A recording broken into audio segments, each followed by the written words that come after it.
नमस्कार। आचार सलील चैनल में आप लोग का स्वागत है।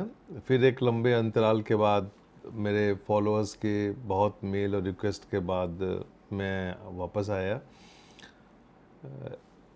कुछ फॉलोअर्स ने मुझे व्हाट्सएप और मेल किया है और वो जानना चाहते थे कि मेरी तबीयत ठीक है या कहीं मैं कुछ मुसीबत में तो नहीं हूँ। तो मैं अपने सभी फॉलोअर्स को बताना चाहता हूँ कि मैं बिल्कुल ठीक हूँ। थोड़ी व्यस्तता थी।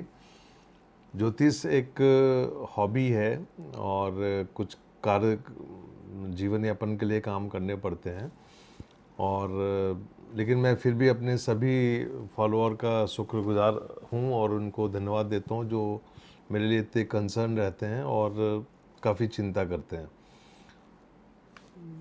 आज का वीडियो जो है वो थोड़ा सा कंट्रोवर्सी क्रिएट करेगा, लेकिन जैसा कि आप जानते हैं कि मैं एक बहुत ही फेयर एस्ट्रोलॉजी करता हूँ और इसीलिए बहुत से लोग मिलना भी चाहते हैं और बहुत लोग सम्मान भी करते हैं और बहुत लोग उसको अप्रिशिएट भी करते हैं।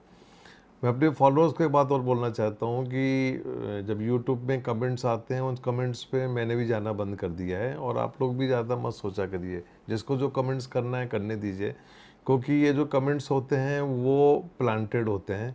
और अब तो मुझे डिजिटल मीडिया का काफ़ी कुछ पता है, क्योंकि मैं खुद मीडिया बैकग्राउंड से हूँ। तो मुझे मालूम है कि डिजिटल मीडिया कैसे ऑपरेट होता है और कैसे फेक न्यूज़ चलाई जाती हैं। ये सबको पता है और मैं चूँकि मैं मीडिया बैकग्राउंड हूँ तो मुझे सब पता है। आज का वीडियो दरअसल अभी एक रिपोर्ट सबमिट हुई। पूर्व राष्ट्रपति रामनाथ कोविंद जी ने वन नेशन वन इलेक्शन की एक रिपोर्ट सबमिट करी और इसके बाद देश में एक गहमा गहमी है और ये चर्चा चल रही है कि ये कब से लागू होगा और क्या मोदी जी इसको लगवा पाएंगे या लगवा के जाएंगे। बहुत सी जितने मुंह उतनी बातें होती हैं, तो उस टॉपिक पे अपन डिस्कस करेंगे। तो पहला क्वेश्चंस मैं अपने फॉलोअर्स को ये बताना चाहता हूँ, क्वेश्चंस नहीं है, मैं अपने फॉलोअर्स को धन्यवाद देना चाहता हूँ कि 2024 का जो लोकसभा चुनाव था इसमें मैंने बीजेपी को 240 सीटें दी थी और 240 सीटें आई और इसका मुझे बहुत लोगों ने अप्रिशिएट किया। बहुत से दुनिया के तमाम कई देशों से मेरे पास मेल और फ़ोन आए और जानना चाहे कि 240 का फिगर कहाँ से निकाला आपने। तो ये तो 240 का फिगर जो था वो तो 2024 का था। कभी आप देखिएगा पुराने वीडियो में 2019 में तब पुलवामा नहीं हुआ था और मैंने कहा था कि बीजेपी 300 सीटें ला रही है और 303 सीटें लाई थी। और पुलवामा लोगों ने बोला कि पुलवामा के कारण आया, लेकिन हमने तो बहुत पहले बता दिया था कि 300 सीटें आएंगी। तो जो मोदी भक्त लोग हैं वो बड़े खुश हुए कि आचार्य जी ने मोदी जी का सपोर्ट किया। मैं किसी का सपोर्ट नहीं करता हूँ। मैं जैसा मैंने पहले ही बोला कि एस्ट्रोलॉजी में यदि आपने किसी का सपोर्ट किया तो आप ही मान लीजिए एस्ट्रोलॉजी आपकी ख़त्म हो गई। और कभी भी बायस्ड होके एस्ट्रोलॉजी नहीं करना चाहिए। मैं अपने जूनियर्स को भी बताता हूँ और अपने दोस्तों को एडवाइस देता हूँ।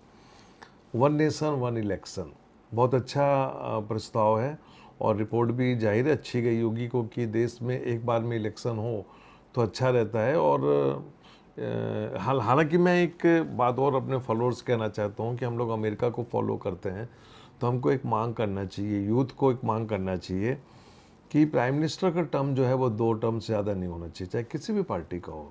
3 टर्म 4 टर्म जो होता है ना, वो एक डिक्टेटरशिप की तरफ चला जाता है। तो बेहतर है कि हम लोग आगे चल के एक डिमांड करें कि 2 टर्म से ज़्यादा, भले उसके लिए कॉन्स्टिट्यूशन में चेंज हो। राहुल गांधी को इस समय बहुत चिंता है कि कॉन्स्टिट्यूशन में चेंज के लिए मैं चाहूँगा कि कोई भी पार्टी हो, हर पार्टी को प्राइम मिनिस्टर की कुर्सी जो है 2 टर्म से ज़्यादा नहीं होना चाहिए, चाहे वो कांग्रेस में हो चाहे बीजेपी में, कोई भी हो। ये आप सोचिएगा ज़रा, क्योंकि बहुत से विवादों का अंत इसमें से हो जाएगा। चुनाव अभी हरियाणा और आपके महाराष्ट्र में, फिर झारखंड में होंगे, अगले साल दिल्ली में होंगे। तो मेरे साथ तो एक टैग लग गया है कि मैं एक पॉलिटिकल एस्ट्रोलॉजर हूँ और चूँकि मेरा मीडिया बैकग्राउंड है तो मैं उसके अच्छे एनालिसिस करता हूँ। हाँ बिल्कुल सही है, इसमें कोई दो राय नहीं, क्योंकि मुझे काफ़ी कुछ पॉलिटिशियंस की नब्ज़ पता होती है और मैं अपने अगले वीडियो में बताऊंगा। और आप लोग को बड़ी हंसी आएगी कि आप लोग कार्यकर्ता लोग जो होते हैं उनकी जो विचार होते हैं, उनकी जो आस्था होती है, कैसे उसमें पानी फेर दिया जाता है।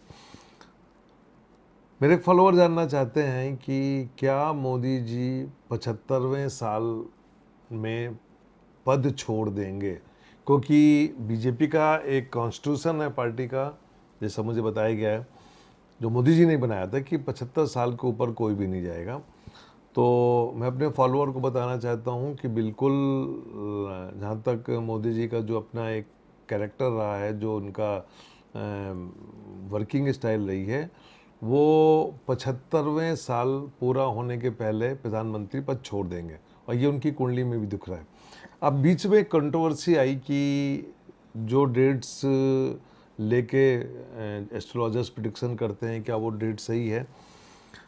मैं अपने फॉलोअर्स को बताना चाहता हूं कि मोदी जी की कुंडली में पिछले 25 साल में जो भी मैंने प्रिडिक्शन की, वो जन्म तारीख तो अपनी जगह है, उनकी 3-4 कुंडलियां हैं, और इसके अलावा जो मुहूर्त कुंडली होती है, जब पहली बार उनका राजयोग हुआ और वहाँ से लेके आज तक जो राजयोग है वो चलता चला, क्योंकि राजयोग भंग नहीं हो रहा था। लेकिन 2024 में जब हरियाणा, महाराष्ट्र और झारखंड के चुनाव के रिजल्ट आएंगे, इसके बाद बीजेपी में एक बहुत अफरा तफरी मचेगी। और आपको ध्यान होगा कि मैंने अपने एक वीडियो में बताया था कि संघ पतन की ओर जा रहा है, और संघ के जितने वरिष्ठ लोग हैं उन्होंने पहले तो मेरी बात पे एतराज़ किया था, लेकिन आज संघ के जितने भी वरिष्ठ लोग हैं जिनके मैं टच में हूँ, और एक टाइम रहा है वनवासी कल्याण आश्रम का, और मैंने भी आदिवासियों के लिए बहुत काम किया है, तो संघ अब इस बात को मान रहा है कि उसका पतन का टाइम शुरू हो चुका है।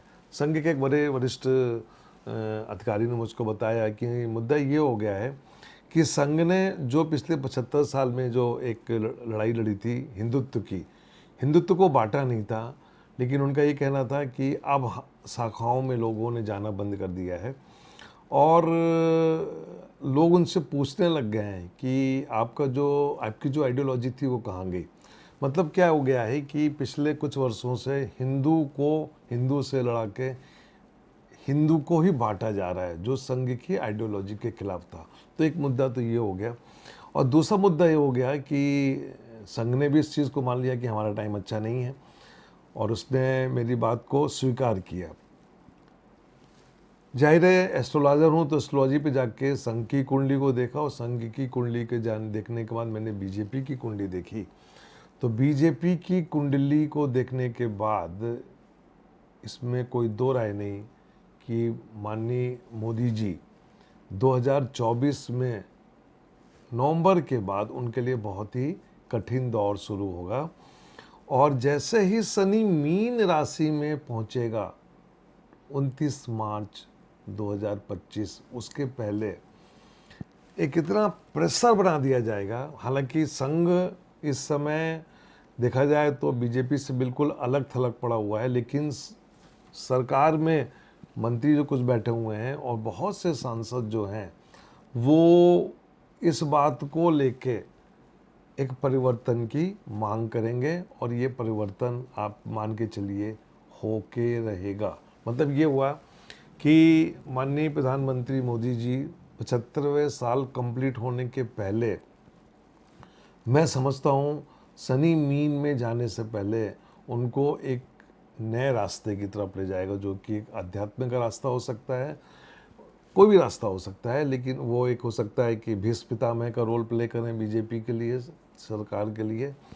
लेकिन कुंडली की ग्रहों और दशाओं और सबको देखते हुए मैं अपने फॉलोअर्स को बताना चाहता हूँ कि ये वन नेशन वन इलेक्शन, मैं खुद भी चाहता हूँ कि ये इम्प्लीमेंट हो जाए, लेकिन मुझे नहीं लगता कि इसको लेके देश में जब भी चुनाव होगा तब राजनीति में मोदी जी होंगे।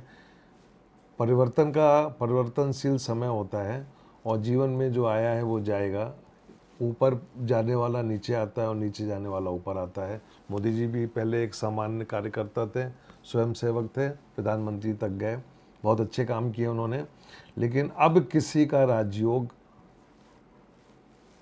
उठ रहा है। कौन व्यक्ति है जो भारत का अगला प्रधानमंत्री बनेगा? क्या राहुल गांधी बनेंगे? क्या बीजेपी के अंदर से बनेगा?